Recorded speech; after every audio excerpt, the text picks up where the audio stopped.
မက်ဆီရဲ့လွမ်းမောပွေရာနှုတ်ဆက်စာ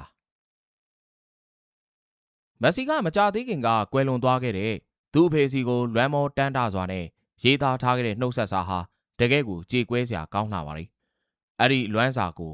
ဘော်ရာတို့အတွက်ပြန်လည်ပြီးတော့တင်ဆက်ပေးလိုက်ရပါလိမ့်အဖေအတွက်သွားတာမယုံနိုင်သေးဘူးဗျာကျွန်တော်ဘာဆက်လုပ်ရမလဲမှန်းလည်းမသိဘူးတစ်တလုံးကစားလာတဲ့ဘောလုံးပွဲတွေလည်းကျွန်တော်မကန်ကျင်တော့ဘူးအဖေကကျွန်တော်ရဲ့နောက်ဆုံးကဘာဖလားမှာထပ်ကြိုးစားဖို့တောင်းဆိုခဲ့တယ်ကဘာဖလားမစခင်မှာပဲအဖေကျမ်းမာကြီးကအဆိုးဆုံးဖြစ်ခဲ့တာအဲ့ဒီကဘာဖလားအဖေလာမကြည့်နိုင်တဲ့ပထမဆုံးပြိုင်ပွဲပါပဲဒါပေမဲ့အမေကအဖေယောဂတက်တာလာမှာပါခီးသွားနိုင်တဲ့အထိတက်တာလာမှာပါဆိုပြီးကျွန်တော်နှစ်သိမ့်ခဲ့အဖေလာနိုင်အောင်လို့ဘိုလ်လူပွဲထိတက်အောင်ကစားမယ်လို့အဖေကိုကျွန်တော်ပြောခဲ့ဘူးတယ်ပွဲတစ်ပွဲပြီးတိုင်းအဖေမက်ဆေ့ကိုကျွန်တော်မျှော်ခဲ့ရတယ်အဲ့ဒီချိန်မှာပဲအခြေအနေကတကယ်ကိုစိုးရွားနေပြီဆိုတာသဘောပေါက်ခဲ့တယ်ဒါပေမဲ့လည်းအဖေအတွက်အချိန်ဆွဲပေးနိုင်ဖို့အဖေပွဲတစ်ပွဲလောက်လာကြည့်နိုင်ဖို့တတ်နိုင်သမျှအမြင့်ဆုံးထိတက်လှမ်းနိုင်အောင်ကြိုးစားခဲ့ပါတယ်အာဂျင်တီးနားအသင်းဘိုလ်လူပွဲရောက်ခဲ့ပေမဲ့အဖေလာမကြည့်နိုင်ခဲ့ပါဘူးအဖေကိုနောက်ထပ်ကဘာဖလားထပ်ပြဖို့နိုင်ကျင်ခဲ့တာပါဒါပေမဲ့မလုပ်နိုင်ခဲ့ဘူးကျွန်တော်အစွမ်းကုန်ကြိုးစားခဲ့ပေမဲ့ခန္ဓာကိုယ်ကမလိုက်နိုင်တော့ဘူးဖေကျွန်တော်ရဲ့ခန္ဓာကိုယ်ကန့်သက်ချက်ကိုကျော်လွန်ပြီးရုန်းကန်ခဲ့ပေမဲ့ဖြစ်မလာခဲ့ပါဘူးဒီတစ်ခါတော့ကျွန်တော်ခြေကုံလက်ပန်းကျခဲ့တယ်ဖေအဖေကကျွန်တော်ကစားခဲ့တဲ့ပွဲတိုင်းကိုကြည့်ခဲ့နာကျင်ခံစားခဲ့ရတယ်ပျော်ရွှင်ကြည်နူးခဲ့ရတယ်ကျွန်တော်စကားပြောခွင့်မရတော့ဘူးလို့စဉ်းစားကြည့်လိုက်တာနဲ့တင်တော်တော်လေးနေရထိုင်ရခက်လာတယ်အဖေဝေနာတွေခံစားနေရတာကိုသိပေမဲ့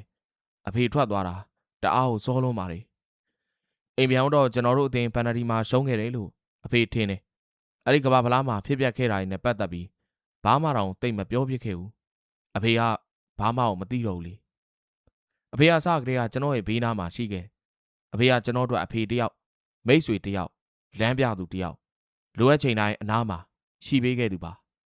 ကျွန်တော်ဘွားတို့အမှားတစ်ခုမရှိအောင်လမ်းပြပေးခဲ့သူပါကျွန်တော်နှစ်ယောက်ကြားတဲ့သဘောထားကွဲလွဲတာလေးတွေရှိပေမဲ့အဖေကအမြဲတမ်းမှန်ခဲ့တယ်အဖေပြောတဲ့အတိုင်းတကယ်ဖြစ်လာခဲ့ဘောလုံးမဘွားကနေအနားယူဖို့အချိန်နည်းနည်းပဲကြံတော့တဲ့အချိန်မှာအဖေထွက်ခွာသွားတာဖြေမစဲနိုင်ပါဘူးကျွန်တော်တို့စတင်နိုင်ပေမဲ့အတူတူအဆုံးသတ်ခွင့်မရခဲ့ဘူးအဖေကမိသားစုတွေပျော်နေတာအမေပျော်နေတာအဖေသားသမီးတွေပျော်နေတာကိုကြည့်နေရရင်ကျေနပ်နေသူပါငယ်ငယ်တုန်းကလိုပဲအဖေလောက်ကပြန်အောင်တာနဲ့လေးချိန်ကွင်းကိုလိုက်ဖို့အဖေကကျွန်တော်ကစားတဲ့ပွဲတပွဲမှအလွတ်မပေးပဲအားပေးခဲ့တယ်ကျွန်တော်သိပ်ပြီးမချီးကျူးတာတော့ကျွန်တော်ကစားနေတာကြည့်ပြီးတော့အဖေပျော်ရွှင်နေခဲ့ပါတယ်လိုအပ်ချိန်တိုင်းမှာအဖေရှိနေပေးခဲ့တယ်ပြီးတော့အဖေပြောတာတွေကအကုန်မှန်ခဲ့တာကြီးပဲညင်းရတာတွေအပြစ်တင်ခမ်းတာတွေရှိတာတော့မှအဖေပြောသမျှတကယ်ကိုမှန်ခဲ့တာပါအဆုံးသတ်မှာအဖေပြောသလိုဖြစ်တာတွေဟာများပါတယ်အဖေကသားလွမ်းနေရတော့မယ်ဖေဒါမဲ့အဖေကသားပေးမှအမြဲရှိနေသလိုပါပဲအထူးသဖြင့်အဖေမြီးတွေကိုပြုစုပြိုးထောင်ပေးရတဲ့အချိန်ဒီမှာပေါ့သူတို့ကိုအဖေကျွန်တော်ကိုပြိုးထောင်ခဲ့သလိုမျိုးပြိုးထောင်ပေးမှာပါ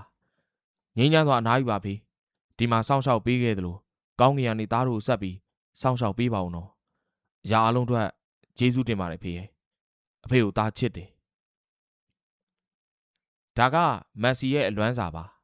မက်ဆီအတွက်သူ့ဖေရဲ့ပေးဆက်မှုကကြီးမားပြီးယုံကြည်နိုင်စရာမရှိပါဘူးမနက်4 နာရီကနေညနေ9 နာရီထိတမ်မီစက်ရုံမှာလောက်ကင်ပြီးသားသမီး4 ယောက်ရှိတဲ့မိသားစုတစုကိုဂျော့မက်ဆီရှာဖွေကျွေးမွေးခဲ့တယ်မက်ဆီကိုဘယ်သူမှမယုံကြည်သေးချိန် professional ကစားမတယောက်ဖြစ်လာမလားမဖြစ်လာဘူးလားမသေးချာသေးချိန်မှာမက်ဆီကိုပထမဆုံးယုံကြည်ပေးခဲ့သူပါမိသားစုနဲ့အတူပိုင်ဆိုင်ထားသမျှအရာအလုံးကိုခြံထားရစ်ပြီးဘာစီလိုနာမှာမက်ဆီတယောက်တည်းအထီးမကြံရအောင်တကိုယ်တည်းဖြစ်မနေအောင်အိမ်မက်ဆိုးတွေမမတ်အောင်စောင့်ရှောက်ခဲ့သူပါမက်ဆီရဲ့ကစားမဘွားအတွက်အရာအလုံးနဲ့လဲပြီးယုံကြည်ပေးခဲ့သူဟာမက်ဆီရဲ့အဖေဂျော့မက်ဆီပဲဖြစ်ပါတော့တယ်